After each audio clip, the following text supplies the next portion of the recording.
These days, marketing is more about engineering than creativity.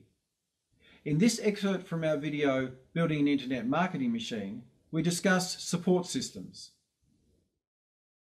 Okay, you had some items around the edges of this machine diagram earlier, which we haven't covered, Paul. So let's go through those.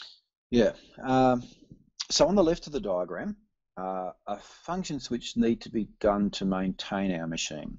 At the bottom is hosting, which is providing the computer facilities for the website. I strongly recommend that you have the people who built your website manage the hosting as well. That means that if something goes wrong, where the site's not working, there's no finger pointing between the different service providers.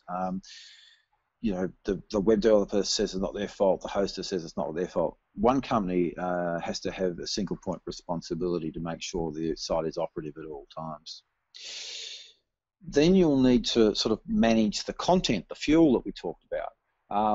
And this is sort of maybe a sort of a new area for many organisations, but as content is our fuel, it needs to be sort of constantly updated and re-edited for use in different ways. Often it's the business owner or manager who does this because they're the sort of holder of the intellectual capital, if you like, of the business. But they're often too busy to get this done effectively or in the end at all, so it falls by the wayside. It may need an additional internal or external resource to operate this sort of side of things. And finally, as we're running an ad campaign with our pay-per-click, that needs to be managed as well.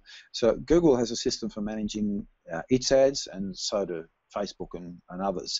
So you need to keep an eye on the ads to make sure that they're running cost effectively.